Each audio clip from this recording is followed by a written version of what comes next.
যখন ইসলামের পথে এসেছি তখন কোনো গুনাহের কাজে লিপ্ত না থেকেও জাহান্নামে যাব। আমাকে ধৈর্য ধরে মারিয়াকে বোঝাতে হবে। মারিয়াকে একটু একটু করে বুঝিয়ে শুনিয়ে ইসলামের পথে আনতে হবে।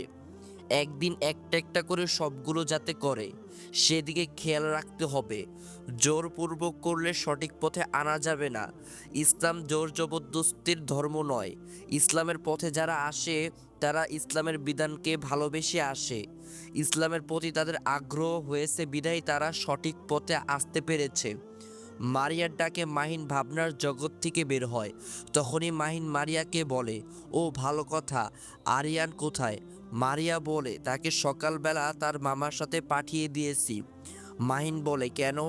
মারিয়া বলে, সে আমাদের সাথে গেলে সবাই আমাকে আন্টি খালামুনি বলবে। মাহিন বলল, তোমাকে কি এখন সবাই আপা ভাবি ডাকবে? মারিয়া, অন্তত হিজাবটা পরে আসো। মারিয়া বলে, কি শুরু করেছো তুমি? শুধু পর্দা আর পর্দা। মেয়েদের কি স্বাধীনতা বলতে কিছু নাই? সে কি সবসময় ঘরকুনো হয়ে থাকবে? এখন যুগ এসেছে সমানভাবে তাল মিলিয়ে চলানোর, স্বাধীনভাবে চলার। কিন্তু কে শুনে কার কথা? উনি আসছে কি এক ইসলাম নিয়ে। এ যুগে কি এসব কেউ মেনে চলে? কেউ তো দেখছি না যে মেনে চলছে। এরকম তো আমিও কেন মেনে চলবো? আমি যদি মেনে চলি লোকে আমাকে টিটকারি মারবে, বলবে আসছে আমাদের হুজুরের বউ। আমার তো ওই মাথা মুটো দাড়িওয়ালা লোকদের পছন্দ না, শুধু ফতুয়া আর ফতুয়া দেয়। এই যুগে মেয়েরা স্বাধীনভাবে চলবে তা না, তারা তাদের স্ত্রী কন্যাদেরকে কি এক হাজিবাজি বোরকায় আবদ্ধ করে রাখে। ওমা, সাথে নাকি আরো হাত মোজা পা মোজা। সে মেয়েদের স্বাধীনতা বলতে কিছুই নাই। তারা সেরকম চলাফেরা করতেছে। আমাকে বললে তো আমি সেই কবেই মরে যেতাম। মাহিন বলে, মেজাজ খারাপ করবে না, উল্টাপাল্টা কিছু বলবে না। নিজে তো মানবেই না, আরও অন্যরা মানলে টিটকারি মারে। লজ্জা করে না তোমার? মেয়ে হয়েও মেয়েদের নিয়ে কথা বলো। কবে যে তোমার এই ধরনের মন মানসিকতাগুলো পরিবর্তন হবে? মারিয়া বলে, আমার মন মানসিকতা ঠিকই আছে, দয়া করে তোমারটা তুমি পরিবর্তন করো। মাহিন বলে, কি বললে তুমি? আমার মন মানসিকতা পরিবর্তন করতে? আরে আধুনিক যুগের আধুনিকা নারী, প্রথমে আপনারটা আপনি দেখুন, তারপর না হয় আমাকে বলিয়েন। মারিয়া বলে, বাহ, অনেক সুন্দর করে কথা বলছো তো। ঠিক আছে তাহলে, আপনার গিয়েও খ্যাত মন মানসিকতা নিয়ে আপনি থাকেন, আমাকে আপনার ওইসবের মধ্যে ঢুকানোর চেষ্টা করবেন না। মাহিন বলে, তাই নাকি? মারিয়া বলে, হুম। মাহিন বলে, আচ্ছা যাও, তাড়াতাড়ি হিজাব পরে আসো। মারিয়া বলে, আচ্ছা যাচ্ছি, এই তো কিছুক্ষণ অপেক্ষা করো। মাহিন বলল, আচ্ছা ঠিক আছে। মারিয়া চলে গেল হিজাব পরতে। মাহিন সোফায় বসে থাকে। মারিয়া সিঁড়ি বেয়ে নিচে নামছে। মাহিন তাকে দেখে হতবাক হয়ে তাকিয়ে আছে। সে মনে মনে বলছে, চেয়েছিলাম কি আর হয়েছে কি। আচ্ছা থাক, আস্তে আস্তে দিনের পথে আসার জন্য বুঝাতে হবে, আমাকে ধৈর্য ধরে বুঝাতে হবে। মারিয়া এসে মাহিনের সামনে এসে দাঁড়ায়। আর তখনই মাহিন বলে উঠল, মারিয়া, হিজাব পরেছ, তাতে আমি খুব খুশি হয়েছি, কিন্তু তোমার এই পোশাক দেখে অনেক খারাপ লাগছে। হিজাব পরার কারণে তোমার চুল দেখা যাচ্ছে না, তাই তুমি জাহান্নামের একটা শাস্তি থেকে বেঁচে যাবে। যদিও শাস্তি একটা থেকে বাঁচতেছো, কিন্তু অন্যান্য শাস্তি থেকে কিভাবে বাঁচবে? যদি এই হিজাব পরাটা ফ্যাশনের জন্য হয়, তাহলে জাহান্নামের আগুন দগ্ন হবে। হিজাব পর্দার জন্য, স্টাইল ফ্যাশনের জন্য নয়। আমার না শুধু একটাই ভয় হয়। মারিয়া বলে, কিসের ভয় হয় গো তোমার? মাহিন বলে, যদি দায়ুস হয়ে মারা যায়। যে ব্যক্তি বেঁচে থাকতে তার স্ত্রীর সন্তানদের পর্দা ব্যাপারে তাগিদ দেয়নি বা অবহেলা করেছে, সে ব্যক্তি দায়ুস। আর দায়ুস ব্যক্তির জন্য জান্নাত হারাম। যদি তুমি না বুঝো বা বোঝার চেষ্টা না করো, তাহলে আমি যে জান্নাতে যেতে পারবো না।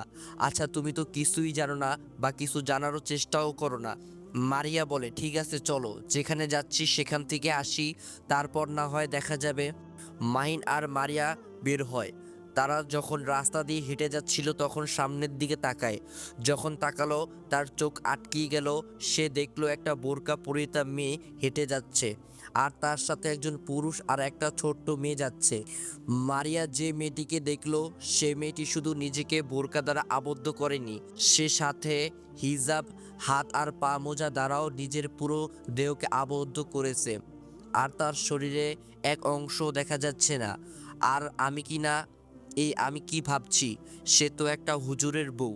মেয়েটি তার ছোট্ট মেয়েটিকেও ছাড় দেয়নি, সেই ছোট্ট মেয়েটিকেও বোরকায় আবদ্ধ করে রেখেছে। বোরকা পরিহিতা মেয়েটি ছিল নাজমিন, আর তার মেয়েটির নাম ছিল নুসরাত। নাজমিন নিজেও ধর্মের বিধান মেনে চলে, আর সেই সাথে তার স্বামী নাহিদও। নুসরাতকে তারা ছোটকাল থেকে ধর্মের ব্যাপারে শিক্ষা দিচ্ছে, তাই মেয়েটিকে ছোটকাল থেকে তারা পর্দা করাচ্ছে, যাতে বড় হলে পর্দার প্রতি উদাসীন না হয়। আশ্চর্যজনক বিষয় হলো, নিজেই হুজুরনি হয়ে গেছে, ছোট মেয়েটারেও বানাইতেছে হুজুরনি। এই আধুনিক যুগে এরকম মেয়েও দেখা যাচ্ছে, ভাবা যায় না। এই মেয়েগুলো কি মানুষ নাকি পাগল, কিছুই বুঝতে পারছি না।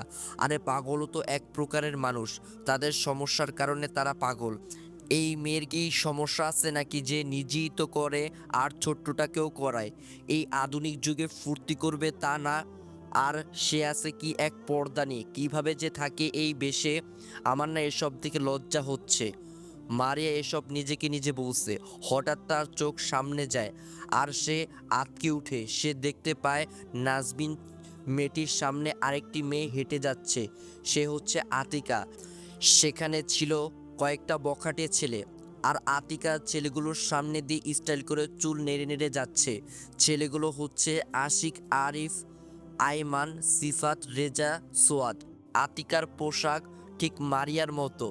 আশিক সহ তার বন্ধুরা সবাই আতিকাকে দেখা মাত্রই আতিকার কাছে এসে বিভিন্ন উত্তেজনামূলক কথাবার্তা বলতেছে। মেয়েটি বিরক্ত বোধ করতেছে। এক পর্যায়ে আতিকা তাদের গালিবাজ শুরু করে। নাজমিন এসব কাণ্ড কারখানা দেখে হতবাক হয়ে যায়। সে মনে মনে বলছে, এসব মেয়েদের বাবা মায়ের ইসলামিক জ্ঞান না থাকার কারণে দুনিয়া আধুনিকতার প্রতি আসক্ত হয়ে মেয়েকে অশ্লীলভাবে রাস্তায় ছেড়ে দিয়েছে, আর এখন মেয়েটি বখাটে ছেলেদের পাল্লায় পড়ে অপদস্থ হতে হচ্ছে। মেয়েটির বাবা মায়ের কথা কি আর বলবো। মেয়েটি যদি নিজের সম্মান নিজে বুঝতো, তাহলে তার দেহের সৌন্দর্য রাস্তায় ছেলেদেরকে দেখিয়ে বেড়াতো না। এতে যেমন মেয়েটির গুনাহ হচ্ছে, আর মেয়েটিকে যারা যারা দেখতেছে তাদেরও গুনাহ হচ্ছে। যারা দিনের পথে নতুন এসেছে তাদের চোখের হেফাজত করা কষ্টকর হয়ে যাচ্ছে। প্রথম প্রথম সবারই এরকম কষ্ট হবে বেপর্দা মেয়েদের চলাচলনের জন্য। নাজমিনের স্বামী নাহিদ এসব দেখে হতবাক হয়ে যায়। ঝগড়ার এক পর্যায়ে আতিকা আশিককে চর মারতে যাবে, এমন সময় নাহিদ এসে তাদের থামায়। নাজমিন তার মেয়ে নুসরাতকে নিয়ে আস্তে আস্তে একটু দূরত্বে তাদের সামনে এসে দাঁড়ায়। মাহিন ও মারিয়া এই সময় তাদের সামনে এসে দাঁড়ায়। মাহিন মারিয়াকে নিরাপদ দূরত্ব রেখে যেখানে ঝামেলা হচ্ছিল সেখানে যায়, জানতে চায় কি হয়েছিল। তখন আতিকা নাহিদ ও মাহিনকে বলে, দেখেন ভাই, এই ছেলেগুলো কিভাবে আমাকে ইপটিজিং করছে। এদের জন্য কি মেয়েরা বাহিরে বের হতে পারবে না? মেয়েরা কি ঘরের কোণে বসে থাকবে? মেয়ে দেখলেই তাদের চোখ উপরে উঠে যায়। তারা কি তাদের চোখকে নিচের দিকে রাখতে পারে না? তারা যদি নিজের চোখকে নিচের দিকে রাখতো, তাহলে কি মেয়েদের এত অপদস্থ হতে হতো? নিশ্চয়ই হতো না। তারা কেন রাখে না? যদি রাখতো, আমরা মেয়েরা ইপটিজিংয়ের শিকার হতাম না। হঠাৎ আতিকার চোখ যায় বোরকা পরিহিতা মেয়ে নাজিমার দিকে। আতিকা নাজিমার পোশাক দেখে হতবাক হয়ে যায় আর হাসে। বোরকা পরিহিতার স্বামী মেয়েটিকে এভাবে হাসতে দেখে জানতে চায় কেন হাসছে। তখন মেয়েটি বলে, এই আধুনিক যুগে এরকম মেয়ে আছে দেখে হাসি পাচ্ছে, তাই হাসছি। তখন নাহিদ বলল, আপনার এই আধুনিকতার কারণে আপনি আজ এতগুলো মানুষের সামনে অপদস্থ হলেন, তবুও কিভাবে বলছেন হাসি পাচ্ছে? লজ্জা শরম কই গেল আপনার? তখন দলের ছেলেদের লিডার আশিক বলে উঠল, ওই হুজুর জ্ঞান দিতে এসেছেন, নিজের জ্ঞান নিজে নিয়েই থাকুন। আর শোনেন, মেয়েটির ব্যাপারে নাক না গলালেও চলবে। এই মেয়েটি আমার গার্লফ্রেন্ড। ছেলেটি বাকি ছেলেদের দিকে তাকিয়ে বলে, এই ঠিক বললাম নি? তোদের ভাবি না এই কিউট মেয়ে? সবাই বলে, ঠিক তো। নাহিদ বলে, আপনারা কোন ধর্মের মানুষ? আশিক বলে, এই আপনি দেখছেন না আমরা মুসলিম, চোখ কি গেছে নাকি? হ্যাঁ। নাহিদ বলে, আপনারা মুসলিম, তাই নিশ্চয়ই ইসলামকে ভালোবাসেন, তাই না? আয়মান বলল, হুম। নাহিদ বলে, আচ্ছা তাহলে ছোট্ট একটা প্রশ্ন করি। আশিক বলল, আচ্ছা করেন। নাহিদ বলল, আমরা কোন নবীর উম্মত? আশিক বলল, শেষ নবীর উম্মত। আমাদের নবীর নাম কি? আশিক বলল, হজরত মুহাম্মদ সাল্লাল্লাহু আলাইহি ওয়াসাল্লাম। নাহিদ বলল, তাহলে কি শেষ নবীর উম্মত হিসেবে আমাদের হজরত মুহাম্মদ সাল্লাল্লাহু আলাইহি ওয়াসাল্লাম এর সুন্নাতগুলো মেনে চলা উচিত নয় কি? ছেলেটা বলল, অবশ্যই উচিত না, বরং কর্তব্য। নাহিদ বললেন, তাহলে আমি কি আপনার কয়েকটা কথা বলতে চাই, আপনি কথাগুলো ঠান্ডা মাথায় শুনবেন আর বোঝার চেষ্টা করবেন কি বলতে চাই। আপনারা সবাই শুনবেন কিন্তু। আশিকরা সবাই বলল, এত পেঁচাল করেন কেন, যেটা বলতে চান সেটা বলুন। নাহিদ বলল, ঠিক আছে বলছি, শুনুন ভালো করে, কান খাড়া করে শুনুন। আপনারা বলছেন আপনারা সবাই শেষ নবীর উম্মত এবং একজন মুসলিম ও শেষ নবীর উম্মত হিসেবে তার সুন্নতগুলো পালন করা আমাদের সকলের কর্তব্য। আল্লাহ ও তার রসুলের দেখানো পথে চলা ও তাদের আদেশ নিষেধ মেনে চলার কর্তব্য। তারা যেটা বলতে বলেছেন সেটা বলা, তারা যেটা করতে বলেছে সেটা করা, আর তারা যেটা করতে নিষেধ করেছিল সেটা না করা আমাদের উচিত, তাই তো? রেজা বলল, হ্যাঁ উচিত। তারপর বলেন। আশিকরা সবাই নাহিদের কথাগুলো অধীর আগ্রহ নিয়ে শুনছে। তাদের কথাগুলো শুনতে অনেক ভালো লাগছিল, এরকম ভালো মনে হয় আর কোনদিন লাগে নাই। এরকম কেন লাগছে তারা কারণ খুঁজে পায় না। নাহিদ বলতে শুরু করলো, আপনারা মুসলিম তা ঠিক, তবে আপনাদের ইসলামের বিধি বিধান কোনো কিছুই নিজের কারো মধ্যে নাই। হয়তো জানেন না তাই করেন না, আবার জানার পরেও হয়তো ভান করে আছেন। আপনারা কি জানেন ইসলাম সম্পর্কে জানা আর মানা এক নয়? আশিক বলল, তা অবশ্য জানি, তারপর বলুন। নাহিদ আবার বলল, শুনুন তাহলে, কেউ যদি ইসলাম সম্পর্কে এমন কিছু জানে যা তারা আগে জানতো না, জানার পর সেটা পালন করতে হয়, যদি না করে তাহলে গুনাহগার হতে হয়। আপনারা ইসলাম ধর্মে আছেন ঠিকই, কিন্তু ইসলামের কোনো কিছু আপনাদের মধ্যে নাই। একজন মুসলিম হিসাবে আমাদের আল্লাহ ও তার রাসূলের সাল্লাল্লাহু আলাইহি ওয়াসাল্লাম তার দেওয়া বিধিবিধান মেনে চলা কর্তব্য। আমাদের জীবনকে গড়ে তোলা উচিত হযরত মুহাম্মদ সাল্লাল্লাহু আলাইহি ওয়াসাল্লাম এর সুন্নত দিয়ে। আমাদের জীবনের প্রত্যেক কিছুতেই হযরত মুহাম্মদ সাল্লাল্লাহু আলাইহি ওয়াসাল্লামকে স্মরণ করা উচিত। এতে আমাদের দুনিয়া ও আখিরাত উভয়ে মঙ্গলজনক হবে।